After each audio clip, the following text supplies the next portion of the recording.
Paz y bien, soy Jesús Sigüenza. A continuación vamos a ver el tema correspondiente a el mes de agosto de 2025. Vamos a continuar con la formación de San Antonio de Padua. Ya en meses anteriores vimos un video sobre un texto de la Storia di Arte, capuchino, que se llama El otro San Antonio de Padua, donde estuvimos analizando pues su vertiente histórica, la reconstrucción a partir de la leyenda sidua, que es la más antigua, ¿no? Estuvimos viendo en un segundo momento cómo se van conjugando todas estas divisiones que hace di Arte al identificar la vida de Antonio para poder entender su forma biográfica y para poderlo asimilar dentro de lo que la tradición posterior de la leyenda raimundiana, de otras leyendas, comenzó a tomar en cuenta sobre Antonio, ¿no? Y como yo les prometí al final del video anterior, pues el video de este mes lo centraremos prácticamente en la carta a Antonio, lo cual veremos al final de este texto que he preparado, en el cual creo prudente ver primero en qué consistió la formación de San Antonio de Padua, ¿no? La formación académica que él llevó, la formación incluso científica, ¿no? Los estudios que él llevó, para poder culminar en cómo podemos desarrollar esa carta a Antonio, ¿no? Justamente para analizar esto, pues nos basaremos en tres textos, ¿no? El primer texto corresponde a Luis Arnadig, OFM, el cual se titula San Antonio, Doctor Evangélico, ¿no? Fue editado en Barcelona por la editorial Seráfica en 1958. Entonces el primer texto en el cual está basado este texto corresponde al texto de Fray Luis Arnadig, ¿no? También pues tomaremos algunos aspectos del texto ya visto del otro San Antonio de Padua, de la Storia di Arte, y también del mismo autor de la Storia di Arte. Veremos un estudio en selecciones de franciscanismo, o fragmentos, ¿no? Más bien al final, para poder ilustrar esta cuestión sobre el espíritu del Señor y su santa devoción, en qué consiste, ¿no? Hablando franciscanamente, cómo podemos entenderlo, ¿no? Para tener una mejor explicación justamente pues de este texto que es la carta a Antonio, ¿no? Y las implicaciones que tuvo. Entonces pues vamos a comenzar, ¿no? Entre los escritos de San Francisco de Asís, pues obviamente nos encontramos con la carta a Antonio, ¿no? La cual se identifica dentro de las abreviaturas como Cata Ant, CTA Ant, ¿no? Y podemos tomarlo como el primer documento donde se encontró la nominación al primer maestro de teología de la orden, ¿no? Y este es un punto que conformándolo en cuestiones históricas pues no queda a discutir, ¿no? Entre los hermanos menores, por ejemplo, cuando Jaimón de Faversham, que es el primer maestro ya en estudios, vamos a decirlo así, universitarios de la orden, ¿no? Llega a Bolonia, jamás se le toma a él como el primer maestro, ¿no? Dicen, bueno, aquí está Jaimón de Faversham, pero él no es el primero, ¿no? Entonces eso deja la vacante de que pues el primero reconocido como tal, como esta teología, pues fue prácticamente Antonio, ¿no? Y que el hecho de que pasara esta cuestión que desembocó en la carta a Antonio, ¿no? Fue determinante en cómo iba a surgir un movimiento de desplazamiento entre la orden franciscana, ¿no? Y lo cual llevaría también a Francisco a pensar en qué consistirían los estudios, ¿no? Se volvía ya necesario no solamente la estructuración de la misma regla que ya estaba, ¿no? Que ya le habían pedido en desarrollo, que ya se había aprobado, que ya había recibido una bula, que ya se había reformulado, sino que ahora también estrictamente necesario, aunque a Francisco no le pareciera, ver la cuestión de cómo se planteaban los estudios, y teniendo a Antonio pues ahí presente, en qué se iban a enfocar justamente estos estudios, ¿no? Porque pues Antonio no llega prácticamente con un plan de formación, no es un plan como ya lo hemos visto, por ejemplo, los videos de San Buenaventura, que se fue desarrollando con el tiempo, ¿no? Antonio llega con cierto bagaje. ¿Con qué llega entonces él? ¿Qué herramientas tenía? Pues es lo que vamos entonces a analizar en este momento. Y recordar un tema que ya se había visto o mencionado en otros videos, ¿no? El cual es el de las escuelas cardenalicias. Porque esto pues obviamente así como impactó en su tiempo, ¿no? En Francisco, en Clara, pues en Antonio también, ¿no? Tuvo algo que ver. Ahora, Entonces, en un primer momento, previo al ingreso a la orden franciscana, Fernando Martins, ¿no? Que pues es prácticamente Antonio antes de nombrarse o nominarse como Antonio, se había formado durante 11 o 14 años, porque no hay una distinción como tal ahí, ¿no? En el monasterio de la Santa Cruz de Coimbra, en Portugal, ¿no? En este monasterio pues es donde justamente va a tomar esa formación de los canónigos regulares de San Agustín, de los cuales ya también hemos mencionado antes y que repetimos en este momento, ¿no? No es una orden que propiamente haya fundado San Agustín, sino que estos canónigos regulares surgen a partir del siglo XI, ¿no? Agrupándose bajo una regla que en algún momento de su vida San Agustín, de muchos siglos atrás, había escrito para regir este tipo de monasterios, ¿no? Entonces, estos canónigos regulares, unos sacerdotes sujetos a una regla, en este caso la de San Agustín, pues comienzan a formarse dentro de esa espiritualidad, ¿no? Lo cual les permite también ciertos estudios alegóricos sobre lo que ellos van tomando, ¿no? Y que pues para este momento en el cual se ubica ya Antonio, pues ya está presente, ¿no? Ya lleva, pues, por decirlo así, una carrera de vida, ¿no? Un desarrollo dentro de la misma espiritualidad, ¿no?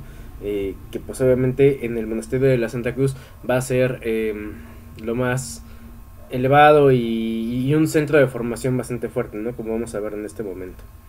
Entonces, a anotar esto que ya decíamos, ¿no? Existían ya para ese tiempo las escuelas cardenalicias, ¿no? Que habían sido fundadas por la iglesia, sobre todo para favorecer pues a los más desfavorecidos, ¿no? Para enseñarles lo básico, la Sagrada Escritura, ¿no? Estas escuelas eran regentadas por los mismos párrocos, ¿no? De hecho, en la Catedral de San Jorge, en Asís, había una, ¿no? Aquí, pues en donde vivía Antonio también había una, ¿no? Y que tienen su fundación en un decreto de Teobaldo, obispo de Orleans, ¿no? En el año 797. Entonces, como decimos, ya viene una larga carrera, ¿no? No era algo plenamente efervescente, novedoso, ¿no? En la época de Francisco, sino que ya estaba o ya venía desde antes. Si recordamos también un poquito los movimientos que hubo, pues venía también para formar ciertas cuestiones, ¿no? Como que la gente no fuera, vamos a decirlo de esta forma tan ignorante, ¿no? Y que hubiera pues cierto tipo de formación básica que obviamente se tomaba en parte del trivium romano que ya existía previamente, ¿no? Además, más tarde, digamos después del año 797, que es la fundación de estas escuelas cardenalicias, con los concilios tercero y cuarto de Letrán, uno en 1179 y el otro en 1215, estos dieron impulso a las primeras escuelas episcopales, ¿no? La escuela cardenalicia se transforma poco a poco en estas escuelas episcopales, ¿no? Episcopos justamente refiriéndose a la comunidad y al obispado, ¿no? Regentadas por los obispos, creando en ellas la dignidad de lo que se conocería como la maestra escuela, ¿no? La escuela dirigida por un maestro, ¿no? Y además esta categoría, ¿no? Este tipo de escuelas, o las maestra escuela, tenían así tajantemente la prohibición de imponer cuotas pecuniarias a los alumnos, es decir, no les permitían cobrar, no se le podía cobrar a aquellos que se les enseñaba, al menos con pecunia, ¿no? Con el dinero, con la morralla. Recordemos que el dinero no funcionaba como actualmente, ¿no? No es como que hubieran billetes, no es como que hubiera muchas monedas, y las monedas que había se utilizaban para acumulación, ¿no? Acumulación de riqueza, probablemente, ¿no? Entonces no se permite, digamos, el pago de esta forma, ¿no? ¿Cuál era el fin de estas maestras escuelas? Por una parte, reducir, como dijimos ahora, la ignorancia, ¿no? Pero por otra, captar a aquellos jóvenes que fueran aptos para el estudio, para poderlos impulsar, ¿no? Y obviamente en su momento primero, pues ingresarlos en algún momento hacia algún convento, ¿no? Dando una reforma estructural a la iglesia con gente que sí supiera al menos latino, lo que estuviera diciendo, ¿no? Etcétera. Y por otra parte, más adelante, ¿no? Y hablando después del cuarto concilio de Letrán, pues cómo estas escuelas episcopales van evolucionando en las universidades, ¿no? Entonces impulsarlos a la universidad, ¿no? En fin, cuando Antonio vino al mundo, funcionaba en la iglesia catedral de Lisboa una escuela episcopal, ¿no? Regentada por los canónigos de la misma, ¿no? De la misma catedral de Lisboa, en el cual pues es muy probable que Antonio haya iniciado sus estudios, Ahora, la leyenda asidua, que es la que ya mencionamos en videos anteriores, que es la más antigua, o la que se ocupó para su canonización, dice llanamente que, cito, sus padres le llevaron a la iglesia de la Madre de Dios para iniciarlo en las sagradas letras, confiando su educación a los ministros de Cristo. Fin de cita, ¿no? Llanamente mencionan que pues sí ingresó a la escuela episcopal. Ahora, ¿en qué consistía esto? ¿No? Los alumnos que frecuentaban las escuelas primarias se dividían en 3 grupos. El primero lo componían los niños que aprendían a leer y escribir. El segundo lo ocupaban aquellos que estudiaban gramática, ¿no? Como decimos, parte del trivium. Y los más adelantados formaban el tercer grupo, ¿no? Ahora, un poquito más explícito. Los primeros que aprendían a leer y escribir, además de aprender el abecedario, tenían que aprender de memoria algunas oraciones en latín, como el Padre Nuestro, el Ave María, el Gloria, ¿no? El Credo. Y todo esto les servía para la iniciación de la lectura del Salterio, ¿no? Lo que actualmente conocemos como la liturgia de las horas. Los niños del segundo grupo estudiaban el manual de Donato, que era un manual que se ocupaba pues en esta época medieval para tener unas lecciones, digamos, más avanzadas justamente sobre la escritura, ¿no? El trivium enfocado previamente a la iglesia. Y que también incluía las reglas gramaticales del latín, ¿no? A base de preguntas y respuestas. Y a final de cuentas, el estudio racional de la gramática se reservaba para los niños del tercer grupo. ¿A qué se refiere esto? A que ellas hacían preguntas retóricas justamente sobre cómo funcionaba la gramática latina, ¿no? Una serie de argumentos basados más, por ejemplo, en Aristóteles, ¿no? De lo que ahorita conoceríamos como los silogismos, ¿no? No tan avanzado, pero empezaban algunos propios como el modus ponendo ponens, el modus tollendo tollens, ¿no? Una estructura básica, digámoslo así, de argumentación lógica, ¿no? Dentro de cómo funcionaba a final de cuentas preguntas retóricas gramáticas, ¿no? Entonces es una formación, si lo vemos así, básica del trivium romano adaptado a las cuestiones eclesiales, ¿no? Ahora, el padre Abate, apoyándose en la leyenda asidua, distingue 2 periodos de la vida de San Antonio anterior a su ingreso a la orden de los canónigos regulares de San Agustín. Primero, el periodo de la niñez hasta los 15 años, pasando con tranquilidad el espíritu de la casa paterna, y evidentemente dentro de este periodo pues está esta formación dentro de la escuela episcopal, ¿no? Y el segundo periodo, desde los 15 hasta los 20 años, un periodo de 5 años, ¿no? Que se caracterizó por el desarrollo de las pasiones de su tiempo y de la vida cortesana, ¿no? Ahora bien, ¿cuáles fueron entonces el desarrollo o la vida de Antonio dentro de estos 5 años? No se especifica en la leyenda asidua, por ejemplo, ¿no? Salvo esto que se menciona justamente de que estuvo en el desarrollo de las pasiones. Digo, a final de cuentas es la efervescencia de lo que ahorita llamamos la adolescencia, ¿no? Que no existe como tal para la época, al menos como concepto, ¿no? El desarrollo justamente psíquico, ¿no? También de la persona, ¿no? Y que bueno, él se siguió dedicando al estudio según, por ejemplo, elementos como lo que menciona justamente el padre Abate, ¿no? Él nos habla de que Antonio cultivó las artes liberales, ¿no? Que por cierto estaban prohibidas en las escuelas catedralicias y abaciales, ¿no? Las escuelas abaciales refiere a las escuelas dentro de los primeros monasterios, ¿no? Con los abades, ¿no? Y en apoyo de su hipótesis tenemos el testimonio de la leyenda asidua 3, 1 a 5, ¿no? Pero de ese texto, considerado en su contexto, no se puede sacar un argumento convincente a favor del segundo periodo de 5 años de la vida de San Antonio en el mundo, ni es posible hallar en él ningún dato cronológico que nos obligue a diferir su entrada en el convento hasta los 20 años. Es decir, sabemos que tuvo ese periodo de 5 años, exactamente qué hizo, no hay elementos cronológicos para sacar, salvo esto que menciona el padre Abate, por ejemplo, que estudió esto, ¿no? Y que ahorita vamos a ver en qué cuestión nos mete, ¿no? Y que pues ya lo encontramos plenamente en su periodo de juventud, ¿no? En su periodo de desarrollo, hacia los 17 años, ¿no? Nos dice aquí justamente el testimonio de la leyenda asidua, que Antonio se dedicaba, abro cita, al estudio de las letras humanas, ¿no? En latín, studios liberatibus, ¿no? Y cuando llegó la edad de poder contraer matrimonio, es aetate iam nubili, desoyendo los halagos de la juventud y del placer, adolescentia et voluptatis iura transcendens, abandonó los estudios humanísticos, spetis litteram studis, y entró a la orden de canónigos regulares de San Agustín, ¿no? Entonces, hasta aquí. ¿Cuál es el problema o el asunto con esta cuestión? Nos habla de las artes liberales, ¿no? Que son artes que más o menos por los años, un poquito de años después, se empiezan a estudiar dentro de la universidad, ¿no? Entonces, entra una cuestión, digamos, de tema franciscano aquí, ¿no? Antonio, ¿estudió en la universidad o no? Lo que nos dice el texto, pues pareciera mencionar que sí, ¿no? Porque pues ¿dónde tomaría él estos estudios liberales a final de cuentas, ¿no? ¿Cómo podría tener acceso a cierto tipo de bibliotecas, a ciertas cuestiones como las disputatio, ¿no? Que todavía no están bien desarrolladas en las universidades, pero que pues posteriormente lo estarán, ¿no? Entonces nos deja con esa pregunta de dónde Antonio estudió todo esto, ¿no? A través de dónde se fue formando con estas cuestiones. El padre abate ingenió su hipótesis con el fin de resolver una dificultad cronológica en la vida del santo.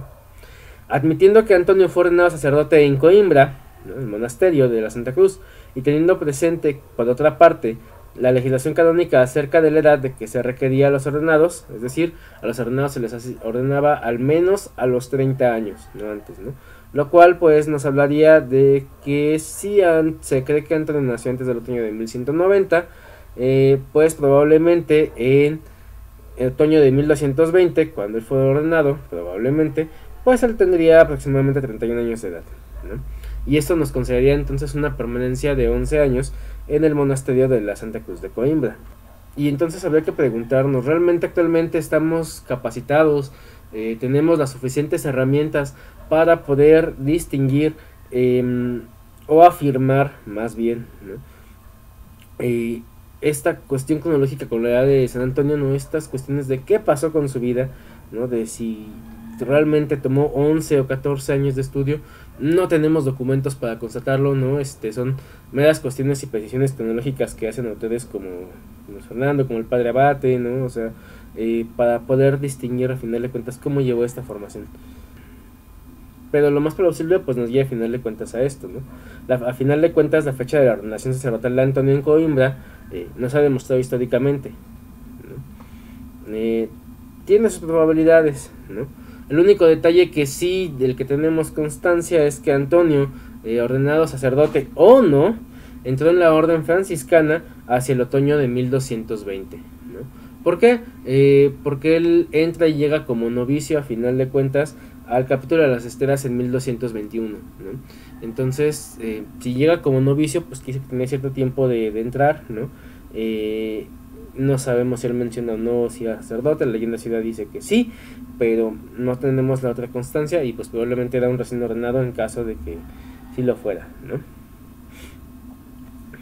Además, regresando a las cuestiones de estudio, los alumnos que habían terminado los estudios elementales del trivium, sin otro requisito, podían matricularse en alguna universidad para estudiar artes, o bien ingresar en el estudio de la teología, ¿no?, que era el fin de la universidad, ¿no? En el supuesto de que Antonio permaneciera en el tiempo, ¿no?, hasta los 20 años de edad, para perfeccionar sus estudios liberales, pues tendríamos que preguntarnos, si no se matriculó en una universidad que no hay testimonio, ¿qué universidad frecuentó? ¿A qué clases pudo entrar para tomar artes liberales, ¿no? Esta condición de que todos los estudios liberales estaban prohibidos terminantemente, que es lo que dice la leyenda ciudad, realmente actualmente sabemos que es falsa, ¿no? Sabemos que eran tolerados en varios monasterios y aún en algunos más tenidos como obligatorios, ¿no?, que consta de testimonios contemporáneos justamente, y refiriéndose incluso a monasterios portugueses.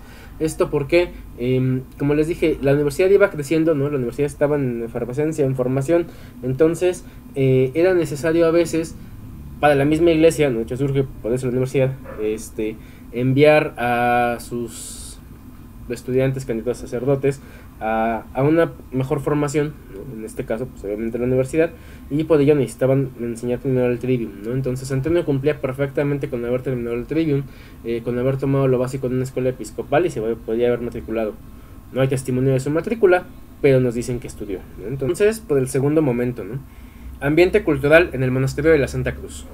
Ahora que nos constata que estuvo al menos 11 años dentro de su formación en el monasterio de la Santa Cruz, ¿no? Con los canónigos regulares, pues es aquí donde él pudo perfeccionar los conocimientos sobre el trivium romano y empezar a abordar partes sobre el quadrivium, ¿no? No tenemos una documentación concreta al respecto, ¿no? Y entonces lo único que podemos hacer aquí con otros autores son conjeturas, ¿no? Pero podemos situarnos en el trance de poder afirmar que desde el primer momento que ingresa, endereza sus actividades científicas al estudio de la teología de la Sagrada Escritura. ¿Esto de dónde lo conjeturamos? Una vez que analizamos, o que ustedes si quieren pueden entrar a analizar sus sermones, pues podemos constatar que no sabía solamente de teología, ¿no? Sino que se encuentra en conocimiento, vamos a decirlo así, pleno de lo que hoy llamaríamos estudios biológicos, estudios médicos, estudios de la naturaleza, ¿no? Que era la teología física, digo, la filosofía de la época física, ¿no? La physis, ¿no? Entonces, todo esto él lo aplica a final de cuentas hacia lo que escribe, que es el Evangelio, y en su momento pues la defensa de la fe mucho más adelante, pero pues necesitaba y requería por supuesto de este conocimiento, que además si lo analizamos desde la cuestión de los canónigos regulares de San Agustín o la espiritualidad agustiniana, pues prácticamente la alegoría de lo que se basa y lo que usa es justamente eso, ¿no? Tomar como herramientas todas las demás ciencias para poder dar una mejor explicación del Evangelio o una adaptación hacia el momento, cuestión que San Buenaventura va a tomar más adelante. Nos dice el autor O.K.M. La gramática misma en manos del maestro era a menudo un estudio para inculcar los principios de la lógica a los alumnos, los cuales, después de haber aprendido el latín de Donato, pasaban a discutir a la substancia y accidentes, a las formas del ser, aquí tenemos a Aristóteles, ¿no? Y a Platón metido, y sobre las relaciones de las tres personas gramaticales con la Santísima Trinidad. Fin de cita, esa corresponde a O.K.M. La actitud de las órdenes monásticas frente a las artes era más bien de recelo, ¿no? Es decir, ¿no? Por ejemplo, los conventos, ¿no? De la época, las órdenes monásticas, era como de, tienen demasiado conocimiento, ¿no? Tienen este conocimiento y lo ocupan para cosas del mundo, ¿no? Entonces esa era la actitud de recelo de, ¿por qué nosotros no podemos usar eso? Ante ese pensamiento, pues obviamente, por ejemplo, escuelas como Hugo de San Víctor, que después va a dar lugar a la Universidad de París, ¿no? Que hemos tratado en otros videos, van a ir incorporando en las órdenes monásticas parte de estos elementos, ¿no? Obviamente tomándolo, como dijéramos actualmente, con pincitas, ¿no? Para adaptarlo a la cuestión de la Sagrada Escritura. Y es lo que pasa justamente con Antonio, ¿no? Se vuelve un medio para entender de una mejor manera en la época la teología. De hecho, como testimonio tenemos a Jacobo de Vitri, que es un monje de la época que testimonia justamente sobre los franciscanos, y que él nos dice que permitía a los clérigos seculares ocuparse de su estudio, pero con cautela, ¿no? O sea, okay, estudiamos esta gramática, estudiamos el quadrivium, pero como decimos, con pincitas, ¿no? Él dice, el cristiano tiene bastante con los libros de teología, y por lo mismo, no conviene que los alumnos pierdan demasiado tiempo en las ciencias naturales, es decir, todas las demás artes que llamamos liberales, ¿no? Por lo pronto debe rechazarse el programa del quadrivium como pura curiosidad, ¿no? Pudiéndose tolerar el estudio del trivium siempre y cuando sirviera de preparación a los estudios eclesiásticos. Entonces vemos también dentro de los monasterios esta evolución, este cambio de pensamiento, ¿no? Que empieza justamente a adaptar esas cuestiones, ¿no? Y que muy rápidamente va a empezar a cambiar justamente por las pugnas, en este caso en Portugal, por ejemplo, que había entre el rey, entre los regentes, ¿no? Y la forma de pensar, ¿no? Recordemos ya que hemos visto, y es fin también dentro de este canal, el estudio de cómo fue evolucionando ese cambio de pensamiento, ¿no? De pasar de un pensamiento teológico, teocrático, a un pensamiento que ahorita denominaríamos humanista, ¿no?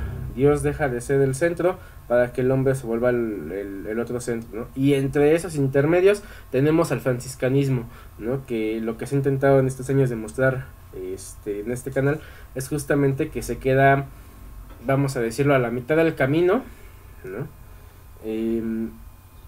Porque empieza a pensar de todos modos un nuevo hombre, pero un nuevo hombre dentro del mismo servicio de lo divino, ¿no? Dentro de ese Dios que se hace presente en todo y que se hace cerca.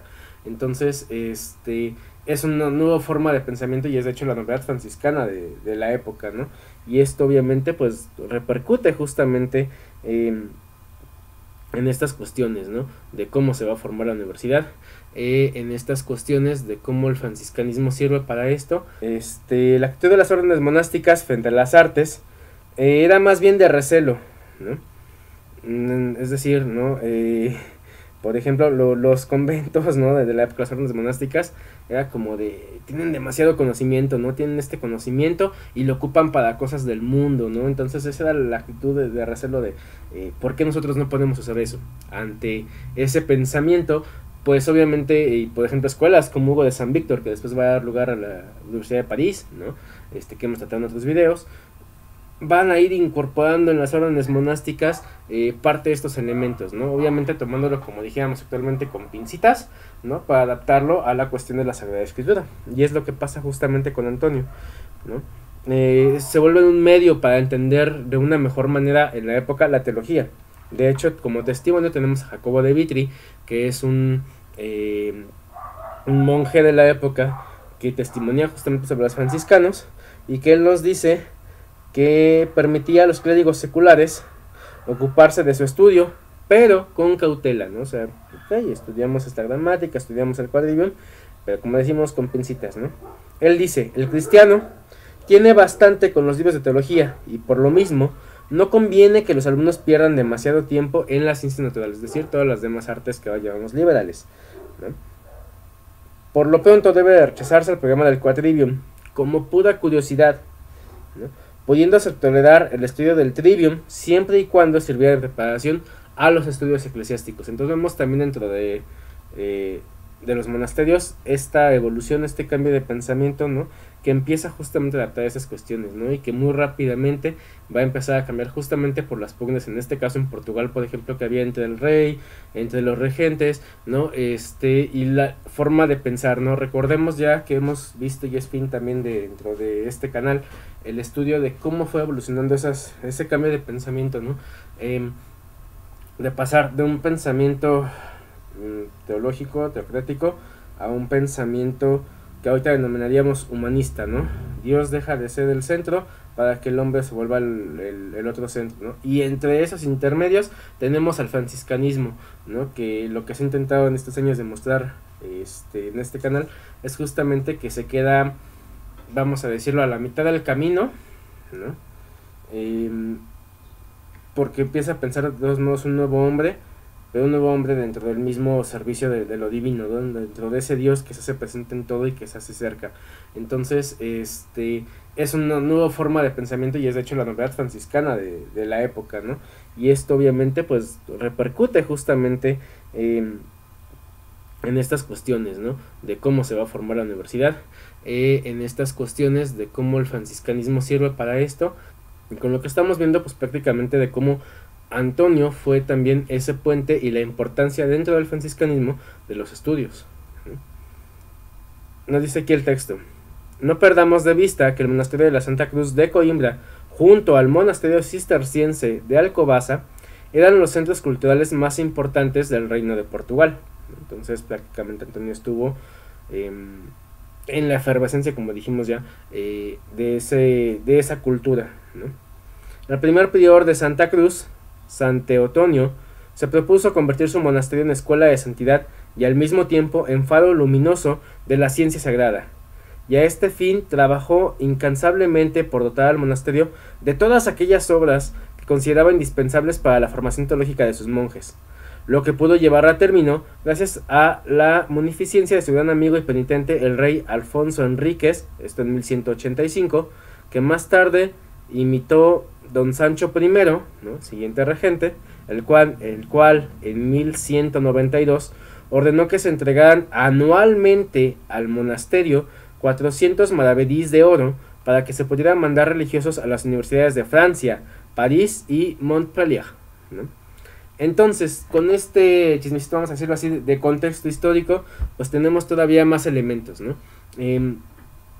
Antonio tuvo, por supuesto, acceso a bastantes textos, ¿no? A todo lo novedoso que había, ¿no? Aquí mencionan, no te dan una lista de qué textos, pero pues es obvio por la formación de las universidades y porque los querían mandar a universidades como la de París y Montpellier en Francia, que al menos la de París era muy importante, ¿no?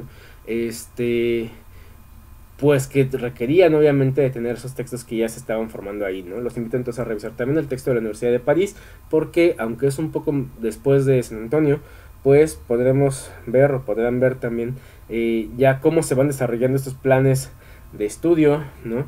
Estas discusiones que son las cuestiones colivetales, ¿no? De las preguntas-respuestas, el tipo de argumentación que se empieza a montar, ¿no? Y que entonces para tener todo eso, acceso a todo ello, pues obviamente están las obras de mayor renombre, de mayor uso que están en la universidad, dentro pues también de este monasterio, ¿no? Entonces eso le permite tener acceso a una vastedad de información, ¿no? Y que no solamente es vasta, ¿no? Sino que contiene pues prácticamente una formación en general, ¿no? Y dado que las fuentes pues a él lo mencionan como una persona que no tuvo ciencia infusa, ¿no? Sino que todo eso él lo cultivó para sí mismo y que era bueno para el estudio, pues es indudable que accedió a todo lo que quiso y lo que pudo en ese momento, ¿no? En este ambiente de cultura de la Santa Cruz de Coimbra y bajo la guía de sabios maestros, ¿no? Dice aquí una cita: con una aplicación poco común no cesaba un momento Antonio de cultivar su ingenio y su espíritu en la meditación, y cuando sus ocupaciones se lo permitían, no dejaba la lectura espiritual ni de día ni de noche. Bien leía el texto sagrado, fuente de verdad histórica, tratando de reforzar su fe con sentido alegórico, que es lo que ya vimos aquí. Todas las demás ciencias servían para eso, ¿no? Es leer entre líneas. Bien, tomaba las palabras de la escritura en un sentido figurado, ¿no? Buscando la edificación de sus afectos y costumbres, ¿no? Entonces, bien, dentro de la espiritualidad agustina, pues prácticamente nos habla entonces de esta formación, ¿no? De los textos que reflejan hacia uno mismo, ¿no? La comparación justamente entre uno mismo, los casos de la vida misma y lo que la misma espiritualidad y la escritura va pidiendo o reflejando, ¿no? Por otra, entonces aquí también se aplicaba la indagación y meditación y los dichos de los santos, ¿no? Entonces toda la formación eclesial, ¿no? Que venía en su momento. Lo que había leído lo confiaba a su tenaz memoria, de suerte que muy pronto adquirió tal ciencia de las letras sagradas que todos quedaron maravillados, ¿no? Fin de cita. Esto es de la leyenda asidua 4, 3 al 6, ¿no? Entonces, por supuesto, esto nos confirma mucho más cómo llevaba su formación, ¿no? Y en este mismo sentido, Juan Rigaud asegura que en el monasterio de Santa Cruz hizo nuestro santo rápidos progresos en la santidad y perfección religiosa. Aquí también, gracias al auxilio de aquel que no necesita de largo espacio para enseñar la verdad, se armó en la santísima doctrina de los padres para poder predicar más tarde a los herejes y defender los dogmas de nuestra fe. Y aconteció que aquel Dios que lo había elegido entre millares y por el cual lo había despreciado de todo, le iluminase tan claramente que la memoria podía servirle de códice, y bien pronto se vio lleno del espíritu de sabiduría. Fin de cita. Esto es de la leyenda rigaldina. Aquí la rigaldina, que es una leyenda posterior, nos menciona justamente eso, ¿no? No solamente se llena de la Sagrada Escritura, sino que empieza también con los estudios de la patrística que había para la época, ¿no? Y esto le permite reforzar, además de que si lo vemos, ahorita nos podríamos asombrar de wow, pues qué memoria tenía, ¿no? Pero si recordamos y analizan también el video de los estudios de la Universidad, por ejemplo, de París, pues tomamos en cuenta que de por sí los estudiantes de las universidades tenían dentro de sus estudios el ejercicio del aprendizaje de los textos, ¿no? Por una parte porque pues, no era tan sencillo tener copias de los libros, ¿no?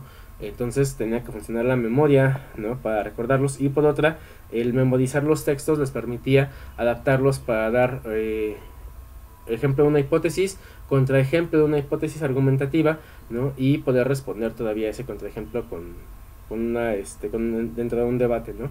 Entonces podemos analizar que no solamente es que él tuviera una buena memoria, sino que podemos constatar que tenía ya o estaba dentro del ejercicio de estas cuestiones universitarias para la época. Abro cita: el joven religioso, abstrayéndose de las cosas terrenas, se había entregado día y noche a la meditación de las Sagradas Escrituras, con aquel ardor y entusiasmo que son propios de las armas elegidas. En efecto, el tiempo que le quedaba libre de aquel servicio divino no lo malgastaba en el ocio, sino en el estudio de las ciencias sagradas.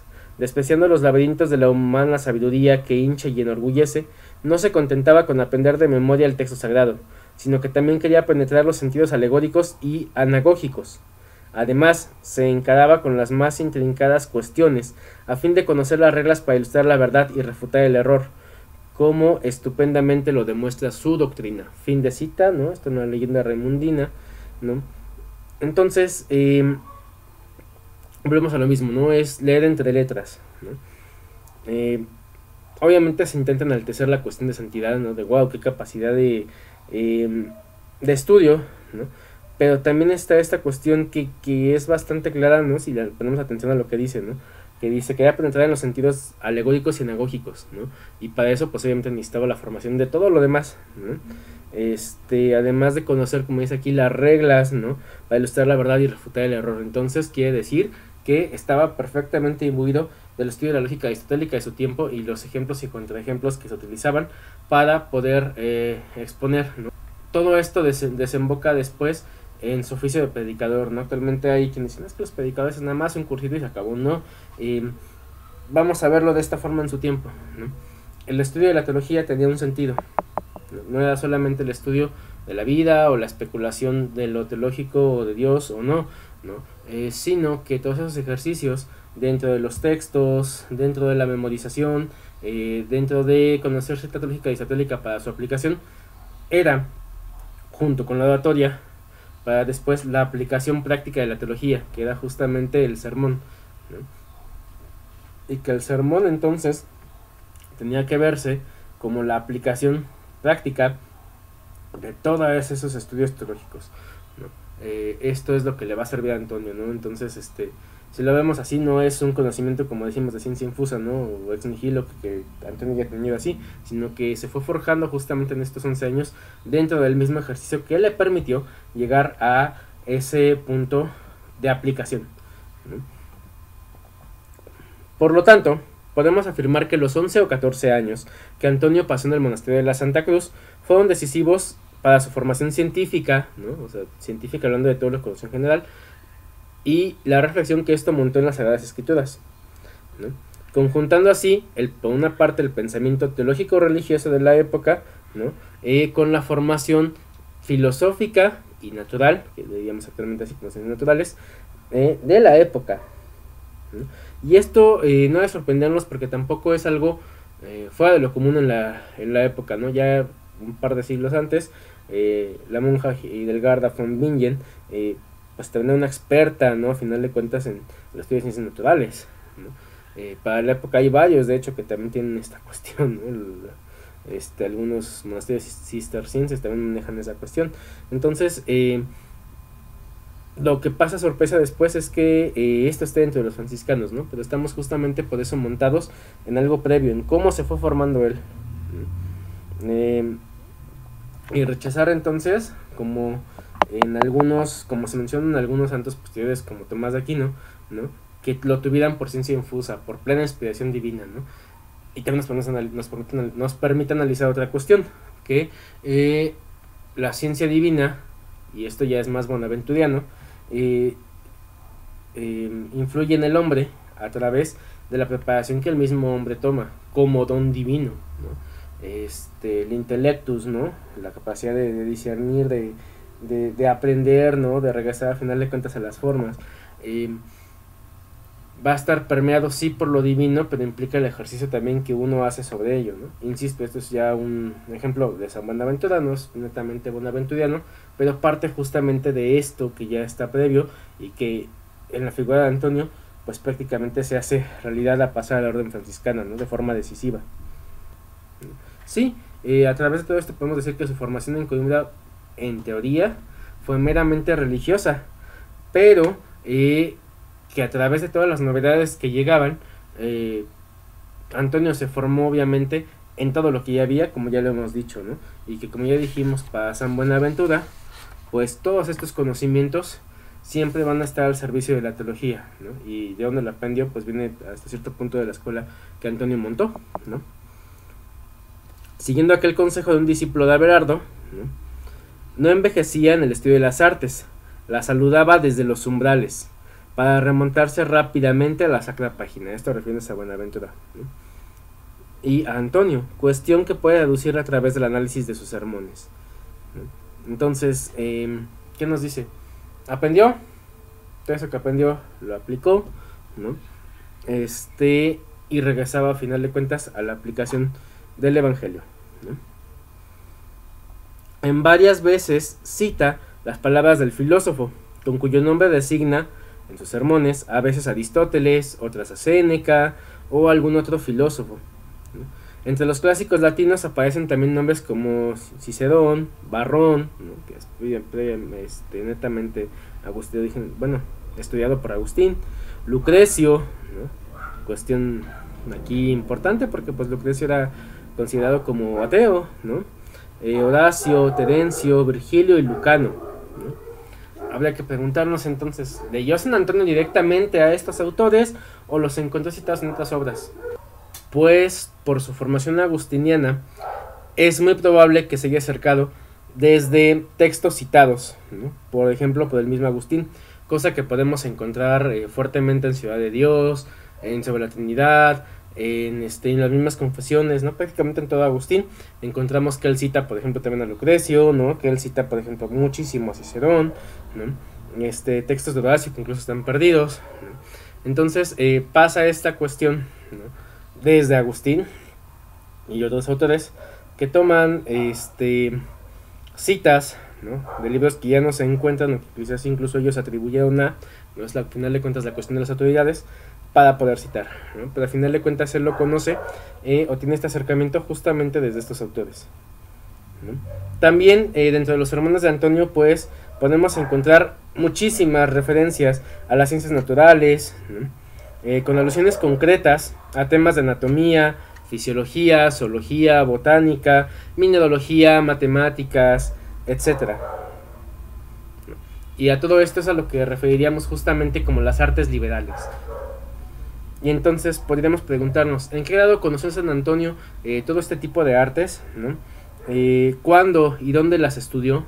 Podemos decir también que parte de sus fuentes, de acuerdo a ciertos autores, pues fueron, hablando obviamente de fuentes romanas, Plinio y C.J. Solino, ¿no? Quien a mitad del siglo III escribió Collectanea Rerum Memorabilum en la primera edición y en la segunda Polisto Rerum Memoriabilum, que tuvo gran difusión en la Edad Media, ¿no? Entonces eran textos como de resumen sobre todos estos conocimientos, ¿no? Y qué es lo que probablemente accedió a Antonio y que le permitió en su época tener ese conocimiento, ¿no? No nos quedan dudas de que él los utilizó, ¿no? Al menos ya metiéndonos netamente en estudios concretos de la época. También se señala la dependencia de Antonio hacia el libro de San Isidoro de Sevilla, ¿no? El Libri Decimus Elogiatorum, ¿no? El libro de la glosa, el del Physiologius, el de Bestialis et Alice, ¿no? Rebus de Hugo de San Víctor y de Natura Redum de Alejandro Necon, ¿no? Entonces, pues son varios libros para la época que reúnen justamente esos conocimientos que ahorita llamaríamos enciclopédicos, ¿no? Conocimientos de varias cosas, ¿no? Que se aplican ahí, que pues probablemente es de donde Antonio sacó también este conocimiento y citas. Ahora, sobre dónde estudió, hay varias hipótesis, ¿no? Enrique Salvagnani propuso la hipótesis de que nuestro santo pudo imponerse en el conocimiento de las ciencias en la escuela de San Alberto Magno en Padua. Pero lo más lógico es suponer que Antonio se inició en estos estudios durante su permanencia en el monasterio de la Santa Cruz, ¿no? ¿Por qué? Porque si lo tomamos que fue de la escuela de San Alberto en Padua, tendríamos que esperarnos justamente hasta el momento en el que él ya está en Padua y que ya está muy enfermo, y que ya desarrolló parte de sus sermones, al menos hablados, ¿no? Y en los cuales ya había expresado todo esto. Entonces no nos coincide del todo, ¿no? Lo más lógico es justamente suponer que todos estos libros que mencionamos se hallaban dentro de estas novedades que se habían donado o conseguido para el monasterio de la Santa Cruz, ¿no? Y que se hallaban también en todas las bibliotecas abaciales cercanas, ¿no? Lo cual pues probablemente a Antonio le hubiera permitido conocerlo de propia experiencia. Ahora, también la propia experiencia le sirvió para aprender y corroborar ciertos conocimientos, ¿no? Justamente en este tenor de la espiritualidad franciscana o el espíritu franciscano, Antonio era amante de la naturaleza, de la observación, ¿no? De esta cuestión agustina de descubrir la obra del creador en sus vestigios, ¿no? Es decir, en lo creado, ¿no? Y cómo todos estos vestigios regresaban imágenes del creador, cosa que tenemos muy presente en el pensamiento de Agustín, ¿no? Justamente, entonces todo este pensamiento le permite a él observar, ¿no? Con el paso del tiempo corroborar y quizás estudiar también todas estas cuestiones, ¿no? Y vámonos centrándonos entonces en cómo va llegando hacia el franciscanismo. Cuando Antonio ingresa a la orden de hermanos menores, tenía el anhelo de conocer a Francisco. Participa en el capítulo de las esteras en 1221, en espera y quizás sin mencionar sus estudios, ¿no? No tenemos fuentes que nos digan que los mencionó o no, ¿no? Sin embargo, en sus sermones pueden notarse las diferencias, ¿no? Y citamos un sermón, ¿no? Justamente. Abro cita: los auténticos cruzados evangélicos debían presentarse en el combate, armados con las buenas obras que edifican y con el fuego de la divina palabra que seduce, no permitiéndoles llevar ni bastón para el camino, ni alforjas para las provisiones. El apóstol de esta cruzada espiritual no necesitaba, según San Francisco, grande preparación científica, pero, según San Antonio, debía el apóstol, en primer lugar, sentarse junto al yunque, que es el estudio y el ejercicio de la Sagrada Escritura. El yunque a martillazos, ¿no? Tenemos la cuestión del trabajo, ¿no? La forja, justamente, ¿no? Tienes un material al rojo vivo incandescente y lo vas forjando y lo vas moldeando hasta hasta darle un lugar, ¿no? Hasta darle forma a lo que vas a decir, ¿no? Y el yunque es el estudio de la Sagrada Escritura, nos dice aquí, ¿no? Ejercitándose en aquellas obras que debe predicar. Es decir, no puedo predicar de lo que no sé y de lo que no me ha forjado, vamos a decirlo literalmente, ¿no? Bajo esa premisa a trancazos, ¿no? Después, como otro David, nos dice aquí que él, ¿no? Que avanza contra el filisteo, ¿no? Recordemos esta cuestión, un pequeño bien armado e inteligente contra esa mole, ¿no? Debe tomar el bastón, es decir, la cruz de Cristo, para que apoyándose en él pueda sobrellevar el trabajo del camino, ¿no? Entonces, basado justamente en este Cristo crucificado, ¿no? Debe tomar consigo el zurrón, ¿no? Que significa el Nuevo Testamento, en el cual se halla la gracia y testamento que el predicador debe tomar del torrente para ayudar a su predicación y ponerlos en el zurrón del Evangelio, ¿no? En su sermón primero domingo de Pentecostés, ¿no? Entonces vamos viendo justamente esa diferencia, ¿no? Y qué es lo que fue cultivando también a los demás hermanos, ¿no? Sí, para Francisco la predicación era meramente el ejemplo, ¿no? El llegar y hacer, ¿no? Es un llegas y haces, y eso bastó para los primeros franciscanos y bastaba para la gente. Pero una vez que fueron demasiados frailes, demasiados franciscanos, que el número creció exponencialmente y que también entró gente que sí presumía sus estudios, ¿no? Gente que quería que fueran tratados distintos por tener justamente esos estudios, viene justamente este problema, ¿no? Y Antonio dice: todo esto que tenemos entonces, el yunque y el martillo de trabajo, van a ser la Sagrada Escritura, ¿no? Todos estos estudios sirven, pero para la aplicación de este obrar, ¿no? Y es justamente en lo que la espiritualidad franciscana se va a ir centrando a través de Antonio y de la escuela de estudios y de la escuela franciscana posteriormente, ¿no? El estudio va a servir, ¿no? Siempre en el tenor de lo que hace el Espíritu del Señor, ¿no? Que vamos a decir posteriormente en qué consiste ello, ¿no? Ahora sí, entramos entonces en la orden de los hermanos menores. Es en el capítulo de Asís de 1221 donde se acerca a Fray Gracián para pedirle que le admita entre el número de los frailes y aprender la doctrina regular. Que nos referimos a la doctrina regular, la doctrina que decía la misma regla, ¿no? ¿Qué es lo que dice la regla de Francisco? ¿Qué es lo que se pide de conocimientos dentro de la espiritualidad franciscana, ¿no? Sin hacer alarde de sus estudios, nos dice aquí el texto, aunque sí mencionando el magisterio ejercido, es decir, el ser sacerdote, según la leyenda asidua, solo pide conocer a Cristo crucificado. Esto nos lleva a preguntarnos si quizás él para la época quisiera solamente dedicarse de lleno a la contemplación, ¿no? Es decir, estos hermanos son tan santos que yo ya sé tanto de esto y prefiero alejarme a la contemplación, ¿no? Pero como decimos siempre, los designios de Dios son otros, ¿no?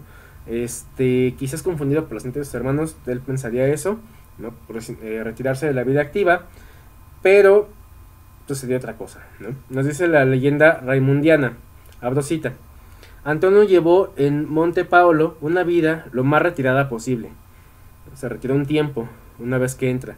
Allí fortificó su espíritu contra las tentaciones de la carne, entregándose a la meditación y práctica del amor de Dios. Allí pasaba la noche en altísima contemplación. Escondió la sabiduría de que estaba repleto. Allí vivió sencillamente en medio de los sencillos, y, bajo la apariencia de un hombrecillo ignorante, supo esconder también la gracia que poseía, ¿no? Fin de cita de la leyenda raimundiana.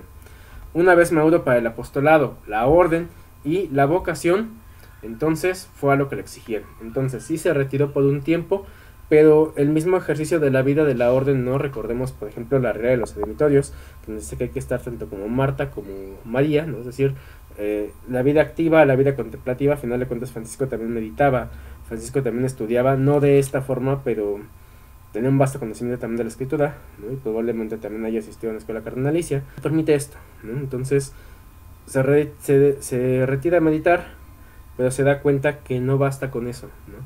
Que justamente todo aquello que estudió lo obliga a regresar a través de la vocación a ejercer, ¿no? ¿Cómo lo va a hacer primero? Pues como predicador y lector, ¿no? Nos dice Antonio: Semper contemplationi non gest vacandum. Es decir, no siempre hay que estar entregados a la contemplación, ¿no? Eso escribe en el Sermón de la Anunciación de la Virgen, número 4.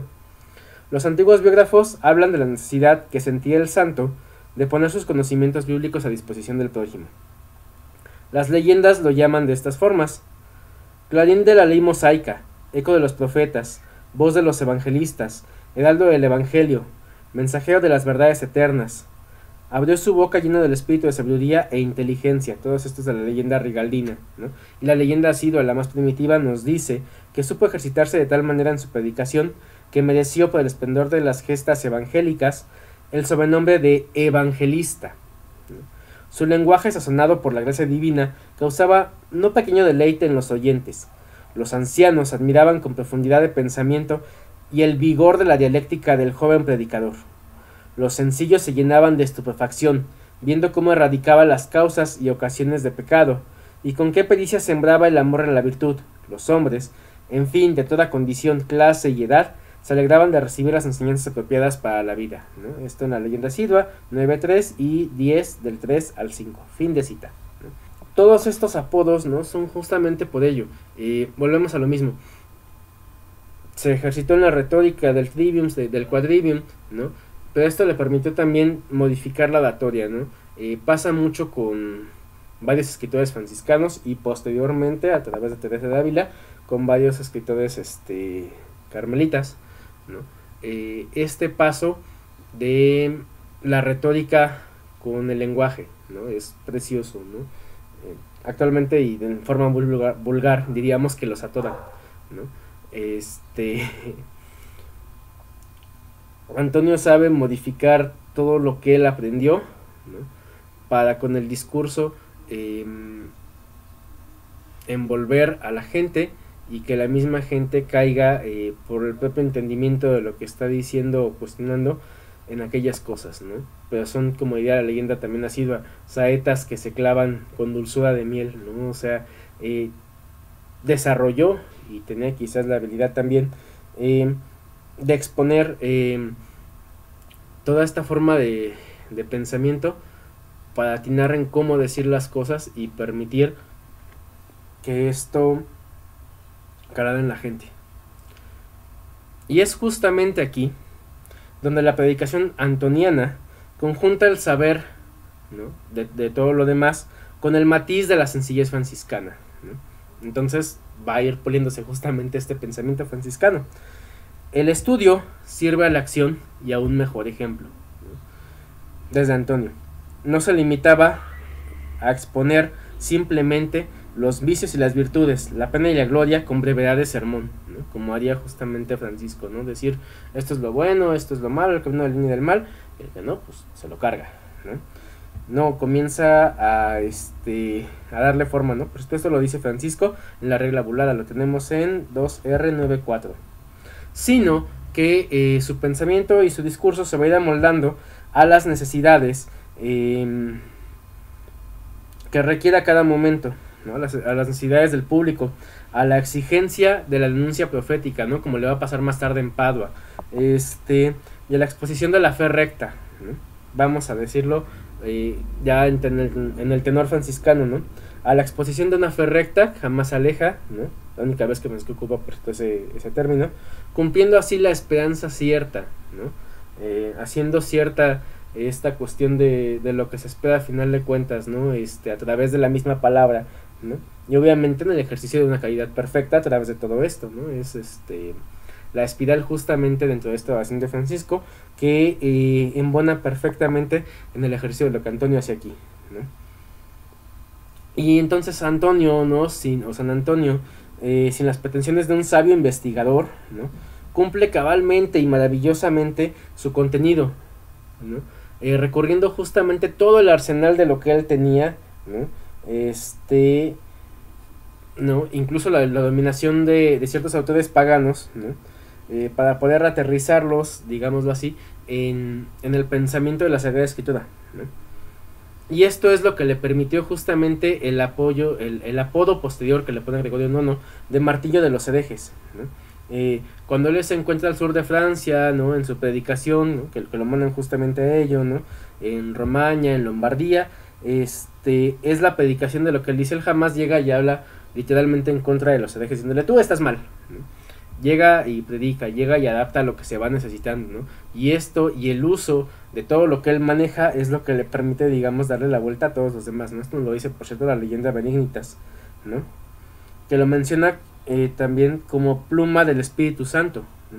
La leyenda asidua le dice arca del Antiguo Testamento y forma del Nuevo, ¿no? O sea, ven qué precioso, ¿no? ¿no? Posee todo el conocimiento del Antiguo Testamento dándole forma al Nuevo, ¿no?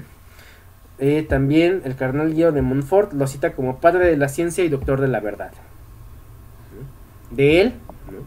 Dice Mateo de Aquasparta, ¿no? Señor maestro pastor de la orden, que era perfecto en la doctrina, porque predicaba eficazmente en todas partes a grandes y pequeños, hiriéndolos con las saetas de la verdad. Fin de cita, ¿no? Entonces, volvemos a lo mismo, ¿no? Caridad perfecta ejercida justamente desde una predicación, ¿no? Que es eficaz, que se adapta a todo momento, ¿no? Y que la capta a todo el mundo, ¿no? Incidiendo con las saetas de la verdad, ¿no? No había forma de refutarlo a final de cuentas. Y justo esta cuestión es la que irá marcando la relación de la ciencia con el ejercicio teológico en el franciscanismo, ¿no? Aquí lo tenemos como un principio en la figura del mismo Antonio, pero esto va a permear toda la escuela franciscana, todos los estudios que vienen posteriores, el plan de estudios franciscano universitario, ¿no? Va a llegar a la influencia obviamente de autores como Pedro Juan de Olivi, que después ha rechazado por su misma orden, de Duns Scoto, ¿no? Por supuesto de San Buenaventura, va a permear todo lo demás, ¿no? Pero el punto de parteaguas es justamente el esfuerzo que el mismo Antonio pone y tiene en su momento, ¿no? Lo cual se irá moldando, dijéramos nosotros, alegóricamente, ¿no? Como barro de alfarero, ¿no?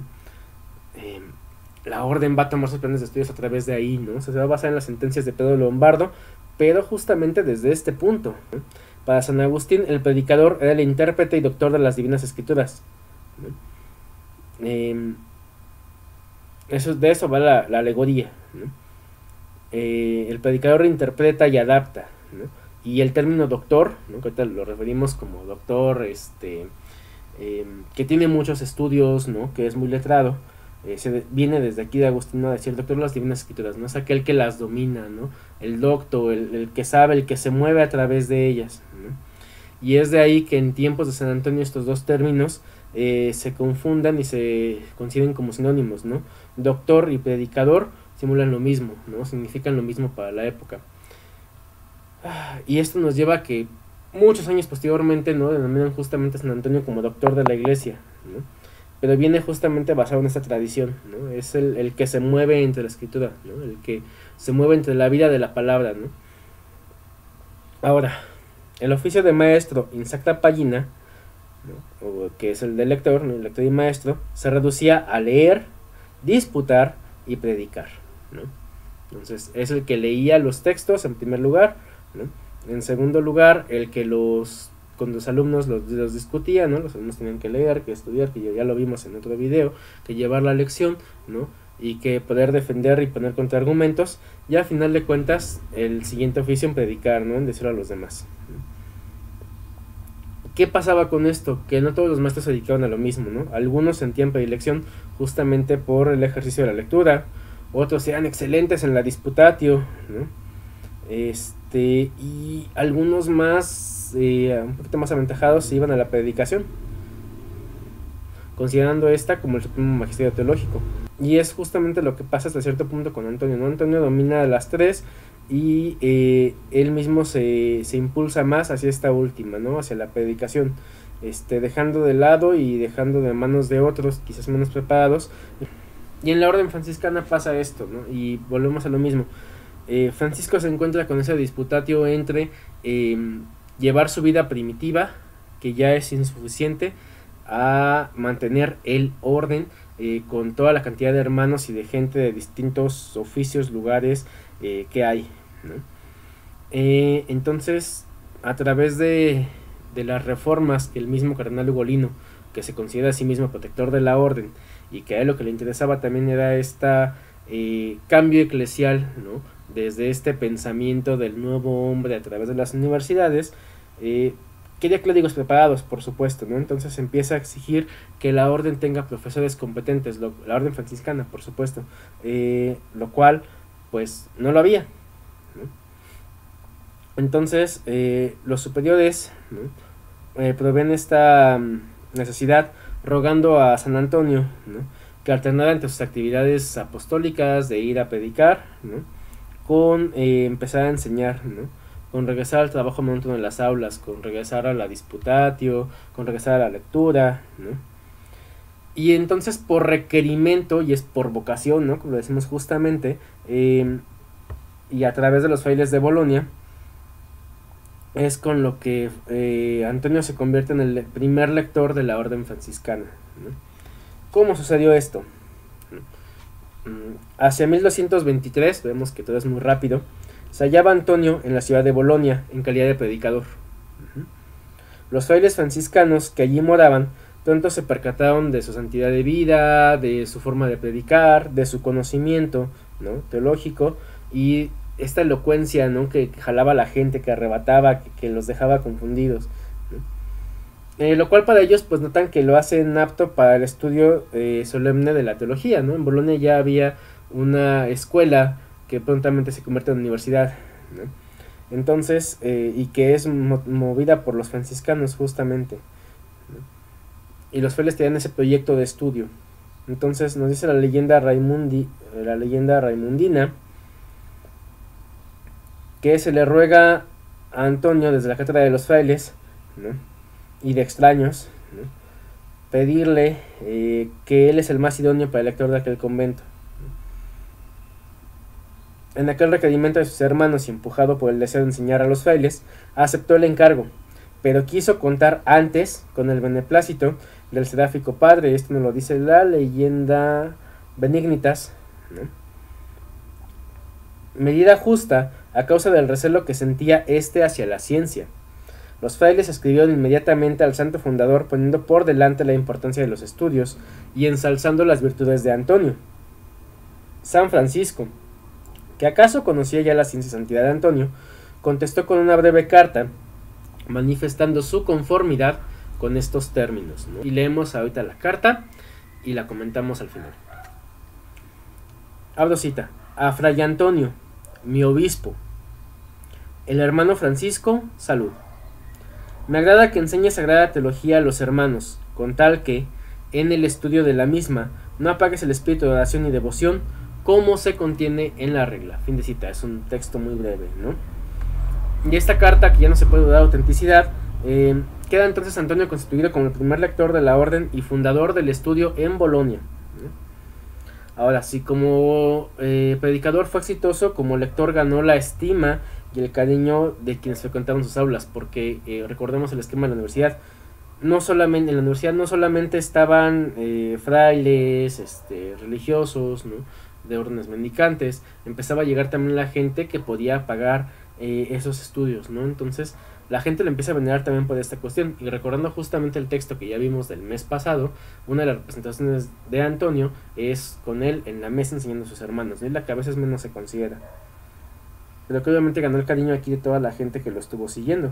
Del contenido de una carta de Teodorico, obispo de Bolonia, del 26 de febrero de 1236, se deduce que el estudio franciscano de Bolonia, fundado por San Antonio, adquirió importancia y prestigio tal en el campo de la ciencia que el Papa Gregorio IX, atendiendo a las razones del obispo, que alegaba la estrechez del convento de Santa María de la Pagiolia y el inconveniente en hallarse fuera de la ciudad, la autorizó para proveer otro local más espacioso dentro del recinto de la ciudad, ¿no? A las clases asistían no solamente los frailes de la orden, sino también los estudiantes clérigos de la ciudad y otras personas cultas, ¿no? Que tenían para pagar, por supuesto, para ello. Y vemos justamente esta cuestión, adquiere fama por San Antonio, pero también vemos cómo van cambiando las configuraciones de las ciudades, ¿no?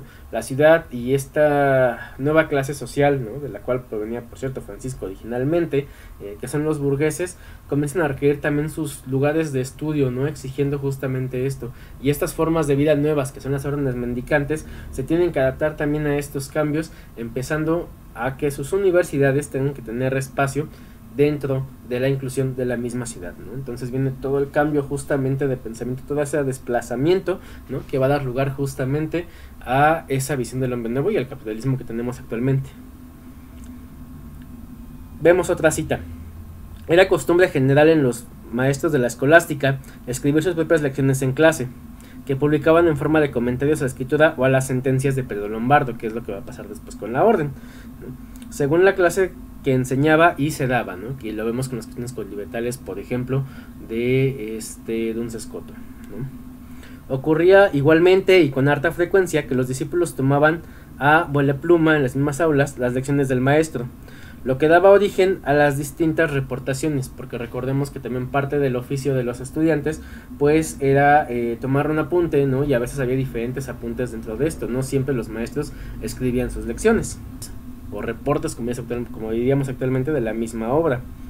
Ciertamente no tenemos ningún testimonio explícito de que nuestro santo doctor haya redactado o que sus discípulos hayan reportado sus lecciones, como los tenemos en sus sermones, ¿no? Que sí son bastantes. Esto lo encontramos en Verdad y Vida de 1946, página 543. Como en Montpellier, ¿acaso Antonio no escribió todavía en Bolonia sus lecciones, limitándose a utilizar algún comentario bíblico de otro autor que el santo comentaba y explicaba, y que era pues lo más básico de la universidad, ¿no? Que emergente, y del sistema como empezó a funcionar? Entonces quizás para entonces Antonio no escribía sus lecciones todavía, ¿no? Y simplemente tomaba lo que él consideraba necesario para empezar a dar esta formación, ¿no? A través de lo que él había estudiado. Ahora, ignoramos cuánto tiempo estuvo Antonio en Bolonia, pero por cuestiones cronológicas podemos considerar que fueron 2 años, ¿no?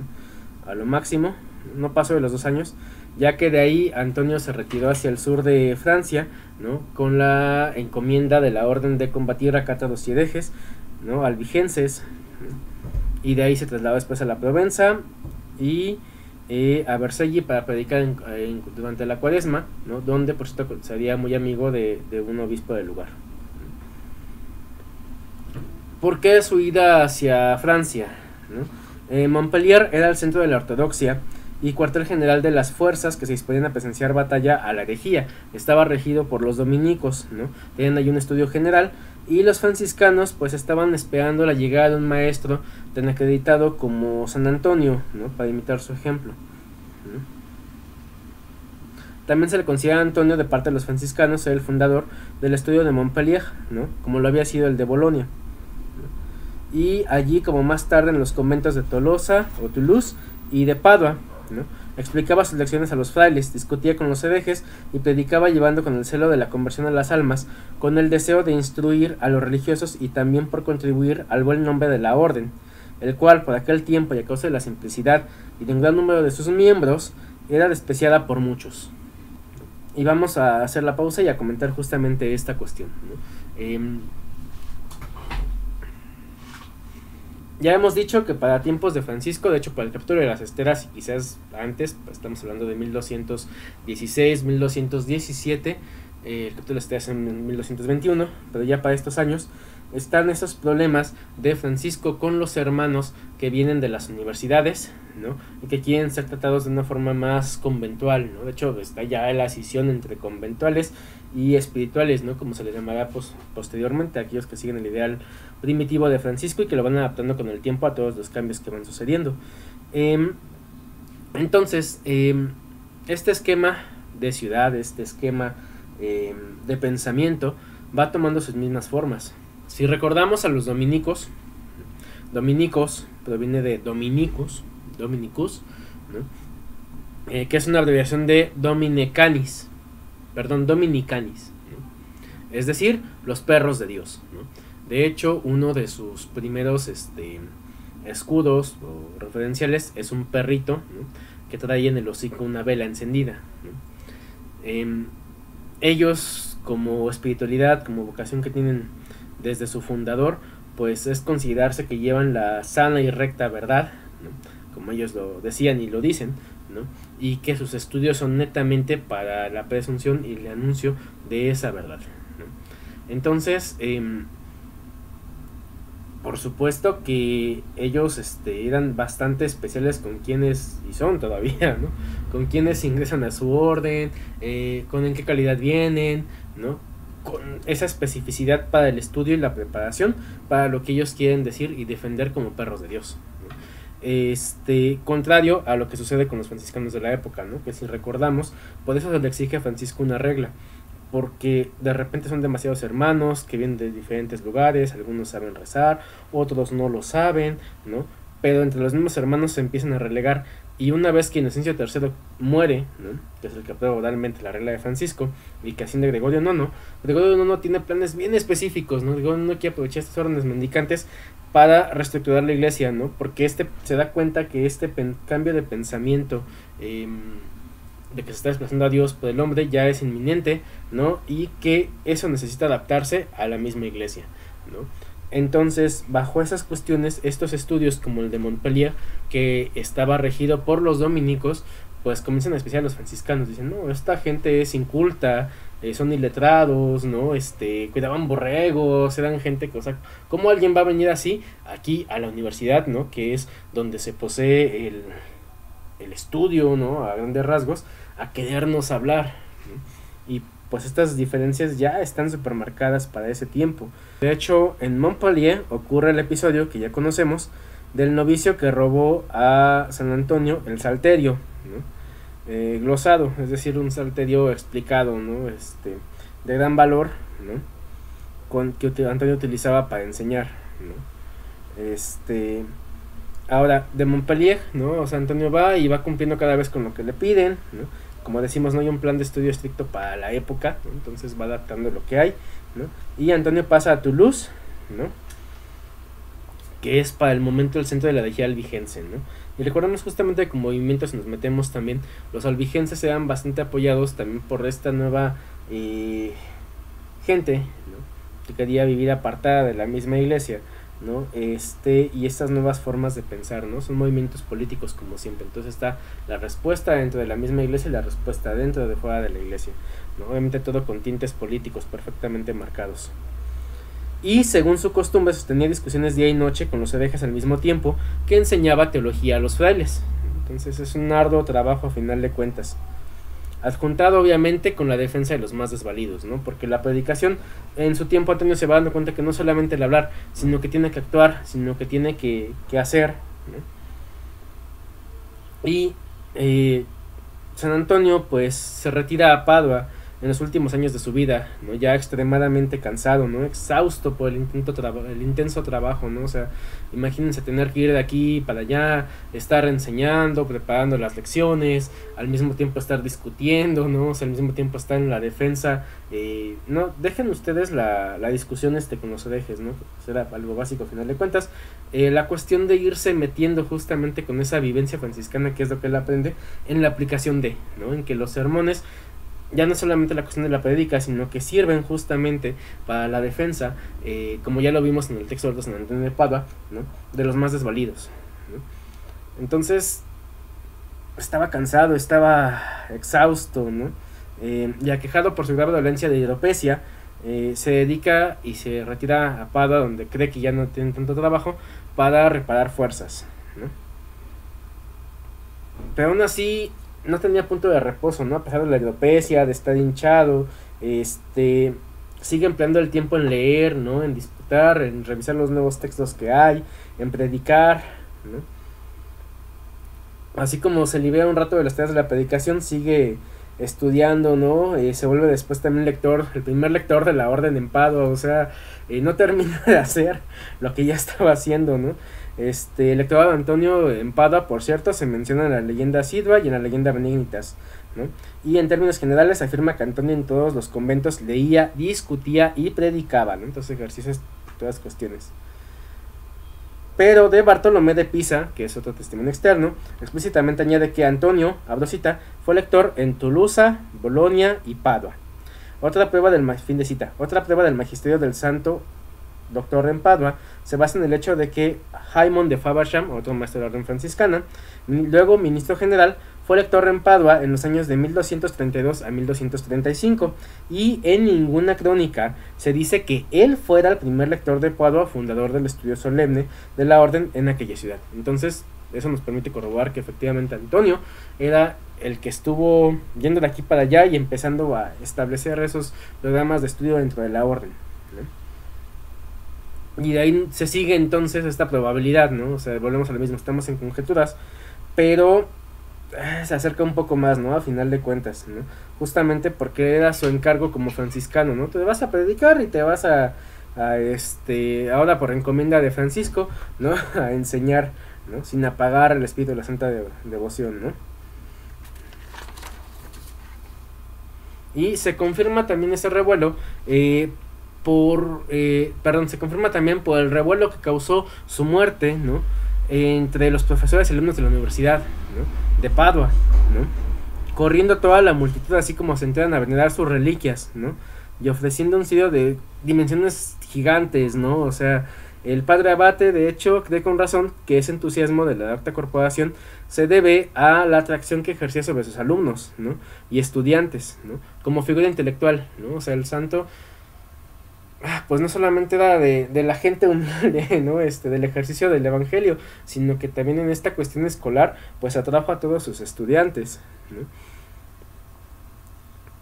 Y que, como Gregorio de Nápoles en la Sorbona de París, tuviera Antonio sermones especiales a los universitarios, ¿no? La misma universidad trabajó decididamente para la rápida canonización del santo, que de hecho es la canonización más rápida, si no lo sabían, ¿no? Entonces fueron sus estudiantes justamente los que se dedicaron a santificarlo. De hecho, por eso lo conocemos como San Antonio de Padua. Él no era de Padua, termina sus últimos años ahí, sus últimos meses quizás, años. Pero, ¿quién lo impulsa? Sus mismos estudiantes, ¿no? O sea, vemos la genialidad de todo esto, ¿no?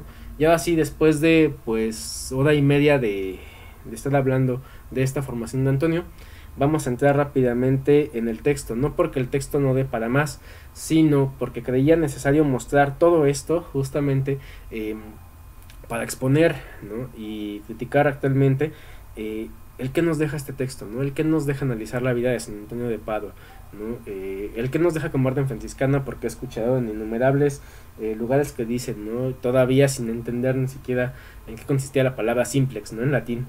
Es que Francisco decía que era simple idiota y se quedan con eso y entonces no tienen que aprender nada, ¿no? Cuando la misma regla, por ejemplo, el orden franciscano celular nos pide el estudio, cuando la regla a cualquier franciscano, Clarisa, les pide justamente el estudio, ¿no? Pero el estudio en el tenor justamente de esta carta que Francisco escribe a Antonio y de esta vida que Antonio desarrolló así, ¿no? Que ahorita no hablamos más de Santa Clara, que este es su mes, por cierto, pero ella también era bastante leída, sabía latín perfectamente, ¿no? O sea, tenía un conocimiento jurídico excelente, ¿no? Que podemos notarlo en cómo se fue moviendo ya para la redacción de su regla, la única regla femenina aprobada por la iglesia, como tal. Entonces, sin más, ¿no? Para no alargar tampoco más este video, que ha sido un poco largo, entramos a repetir el texto y a analizar. La carta de Francisco a Antonio reza así, ¿no? Y la dividimos en las partes que va dividiendo el texto de la BAC para su estudio. 1. A Fray Antonio, mi obispo, el hermano Francisco, salud. 2. Me agrada que enseñes teología sagrada a los hermanos, con tal que en el estudio de la misma no apagues el espíritu de oración y devoción como se contiene en la regla. Y lo dividimos entonces. La primera parte, por cierto, basado en los comentarios de Lazo Iriarte, que es el último comentarista de los escritos de Francisco en Lavac, ¿no? Nos dice que es una salutación, es una presentación, ¿no? El hermano Antonio, ¿no? El hermano Antonio a Fray Antonita Fray lo ponemos incluso como aparte, ¿no? Así como una dignidad especial, cuando en realidad en la época era justamente al hermano, ¿no? Mi hermano Antonio a Antonio, ¿no? Y aquí esto que me causa bastante, me gusta mucho, ¿no? Lo menciona como mi obispo, ¿no? Recordemos cuáles eran las características de los obispos en la época, ¿no? El que me rige, el que me va guiando, ¿no? El que va mostrando un ejemplo, el que se encarga también de todas mis, el que se encarga de llevar a las ovejas, ¿no? De llevar justamente al redil, ¿no? Entonces ya aquí también Francisco le está por supuesto encomendando esta tarea en específico, ¿no? Me pongo a tu dignidad, ¿no? Me pongo a lo que tú estás diciendo, porque tú eres el que sabe, ¿no? A ti te deseo salud, ¿no? Salud, nos dice aquí, y acaba esa primera parte, ¿no? Como dice Lazo Iriarte.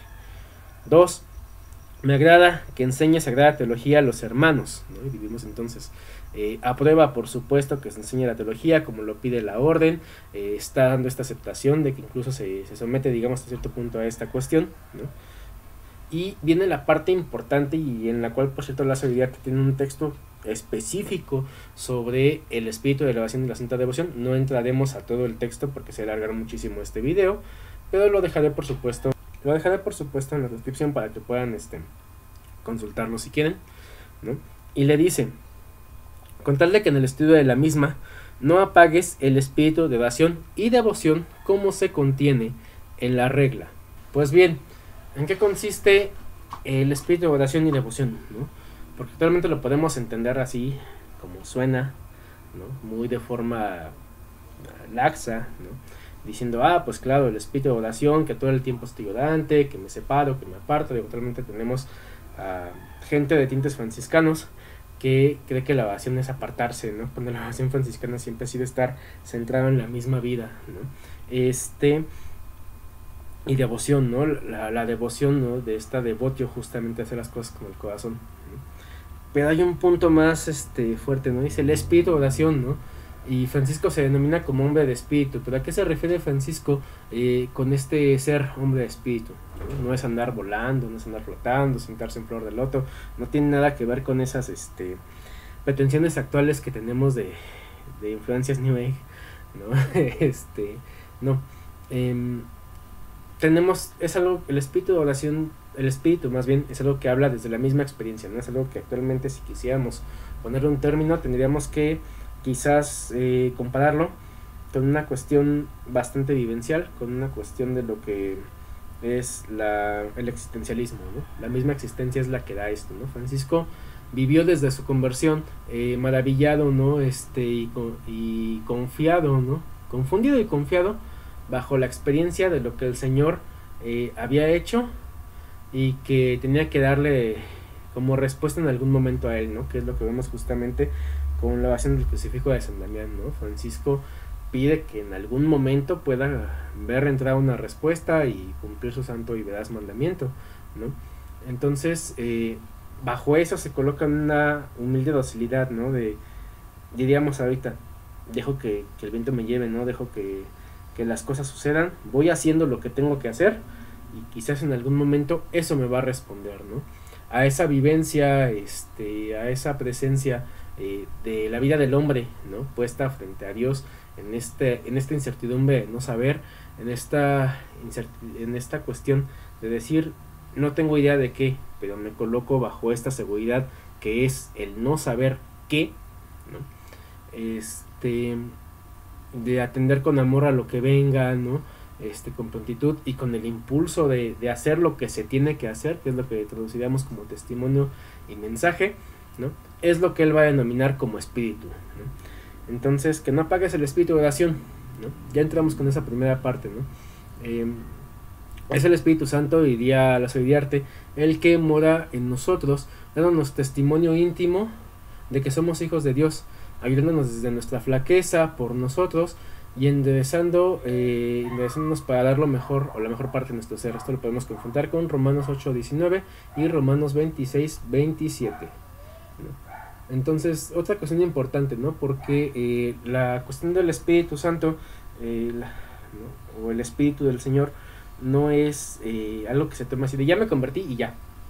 La conversión desde el franciscanismo es algo constante, ¿no? Estamos en una religión de la encarnación, ¿no? Entonces el ser carne, el de hecho es carne, es el estar centrados en nuestras flaquezas, en conocernos, ¿no?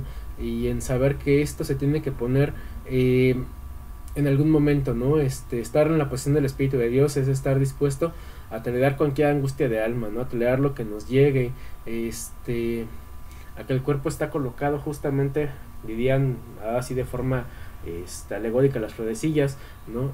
Con la vista puesta a la voluntad del Padre en el cielo, ¿no? Dice un dicho en latín, pedes in terra et sidera visus, ¿no? Es decir, los pies en la tierra, pero la visión puesta en el cielo, ¿no? Puesta en el Padre, puesta en el amor, ¿no? Y no es andar así, porque pues anduviéramos así nos caemos, ¿no? De frente. Pero tiene que ver justamente con eso, es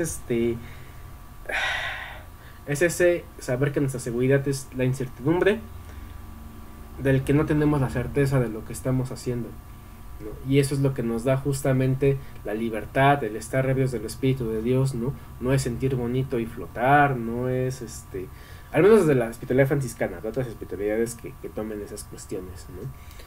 Es colocarnos en que lo que se tiene que hacer, ¿no? Es colocarnos en un cambio constante, que de ahí es la predicación penitencial, de ahí es el cambio de vida, ¿no? Sencillo y directo, ¿no? En el favor pues de lo que es necesario, en el favor de los necesarios, ¿no? Y no es decir vamos a agarrarnos a un pobre, no, es saber nosotros pobres, todos somos pobres ante los ojos de Dios, ¿no? Somos iguales, ¿no? Somos los hijos, como dice Francisco por ahí, ¿no? Somos los hijos del gran rey abandonados en el desierto, ¿no? Con su madre, con la pobreza. Entonces es eso que Francisco, que Antonio tiene bien claro desde su experiencia franciscana, y que Francisco se lo dice, ¿no? No apagues el espíritu de oración, ¿no? La oración franciscana va a centrar en eso. Sí, tienes un momento para apartarte, pero no te puedes apartar todo el tiempo. La oración se va conjuntando y se va haciendo a través del mismo actuar. Pedimos que se nos dé una esperanza cierta, una fe recta y una caridad perfecta, para que nos dé un sentido de conocimiento, pero no lo sabemos, pero no nos llega por iluminación, no se abren los cielos y nos cae, sino que es la misma experiencia, ¿no? Esa disposición al Espíritu la que nos va a ir dando justamente colocarnos, y esa oración, entonces el espíritu de oración va a ser justamente desde esta opinión de la Soy de Arte y de la escuela franciscana, el colocarnos así, ¿no? El espíritu de oración, que es esa disposición, es estar preguntándonos constantemente, pedir constantemente al Padre, ¿no? El tener una respuesta en el actuar que hacemos, ¿no? De la primera parte del espíritu de oración, y devoción, ¿no? Y ahí sí volvemos otra vez al término devotio, ¿no? Hacerlo con el corazón, ¿no? Misericordia es lo que guía, ¿no? El dedo cordis que guía el corazón, que guía las acciones, que guía el corazón, que guía las acciones, ¿no? Entonces, esa devoción es el entregar la vida completa, ¿no? A lo que se está haciendo, diríamos ahorita con pasión, ¿no? Diríamos ahorita con el corazón lleno, ¿no? Entonces eso es lo que le pide Francisco a Antonio, ¿no? Y para limitarlo y que no haya errores con otras acciones que ya le pasaba a Francisco, para el momento le dice cómo se contiene en la regla, es decir, aprendan, ¿no? Y es lo que vivió al final con Antonio, aprendan, enséñales todo esto, pero no dejes que se les suba, pero no dejes que se les vaya, ¿no? Pero que todo esto sea a la vivencia del evangelio que decidimos vivir, decir y llevar, ¿no? Decidimos vivir, llevar, que ya me hicieron estipularles aquí por escrito en la regla, ¿no? ¿Y qué es esto? ¿No? No dejes que se apague el espíritu, no permitas que se vayan por otro lado, ¿no? Tú que eres el obispo y que guías el redil, ¿no? Recuerda eso, la Sagrada Teología sirve al vivir el evangelio, ¿no? A entregar la vida devota al evangelio, ¿no? Y bueno, qué mejor respuesta que la misma vida de Antonio, ¿no? Antonio no lo escribió de regreso, Antonio lo siguió viviendo hasta su muerte. A la muerte de Francisco, Antonio no asiste como todo el mundo, no vamos a manejarlo. ¿Qué dice Antonio o qué piensa probablemente en ese momento? El decir, ok, Francisco está muerto, pero creo que a Francisco le hubiera gustado más que siguiéramos haciendo lo que estamos haciendo como él lo dijo, ¿no? Como él lo vivió, en lugar de darle ese esplendor que él nunca quiso, ¿no? Es demasiado amor, es demasiada efervescencia justamente de la vivencia franciscana, ¿no? Es el vivir la vida así, ¿no? Entonces, básicamente ese sería el culmen, ¿no? Así del tema de Antonio, ¿no? No se agota, por supuesto. Les invito a revisar sus sermones, a revisar su vida, a revisar la leyenda Sida, la leyenda Regundania, los testimonios, la Benignitas, ¿no? O sea, hay muchísimo por estudiar, ¿no? Por el momento, pues esto sería el cierre de los videos que hemos visto de Antonio, cerrar con la carta de Antonio, cerrar con esta forma de cómo adapta la ciencia de la época a la vivencia, y de cómo este texto pequeño de Francisco hacia Antonio es una respuesta, una pregunta y una respuesta, más bien una pregunta hacia Antonio de si era capaz de llevar todo como él se lo estaba encargando, y que Antonio le responde con la misma vida, no necesita escribir de nuevo, ¿no? Con una vida que se le va muy rápido y que termina pagándose en Padua justamente por eso, ¿no? Y que entonces nos deja como ejemplo actual, ¿no? Y si da el cuestionamiento a final de cuentas, se lleva en toda esta serie de videos. Si queremos vivir como franciscanos, si nos decimos franciscanos, ¿cómo llevamos esto? Necesitamos, por supuesto, el estudio, ¿no? Necesitamos llevarlo de la mano, ¿no? Necesitamos formarnos cada vez más, necesitamos acercarnos a todas esas fuentes, ¿no? Necesitamos quizás incluso centrarnos en el imaginario del Dios de Francisco, ¿no? Que a 800 años pues nos estamos bastante alejados de ello, quizás no es ni siquiera la misma concepción, ¿no? Y que al final de cuentas recordar eso, el estudio como franciscanos es necesario, es parte de una formación permanente que nos lleva todo el tiempo, pero que tenemos que ser capaces de llevarlo dentro de esa misma regla, como le dije aquí Francisco Antonio, ¿no? Dentro de esa misma espiritualidad, porque a veces nos salimos y tomamos cosas de otros lados, otras espiritualidades, y pues ya no es tan franciscano como pareciera, ¿no? Porque es nuestra propia elección, ¿no? Porque es en donde ponemos nuestra propia devoción, ajá. Y llevarlo a final de cuentas a ejemplos tanto de Francisco como de Antonio hasta sus últimas consecuencias, ¿no? Como declara cuando pugna por su regla, ¿no? Hasta la muerte. Clara no se muere hasta que le aprueban la regla, ¿no? Entonces hay muchísimo por estudiar, muchísimo por hacer y muchísimo por aterrizar. Les agradezco mucho por seguir estos videos, espero pues algún comentario les sea de utilidad, ayuden mucho compartiendo. Dejo la bibliografía al final. Soy Jesús Sigüenza, hermano celular, paz y bien.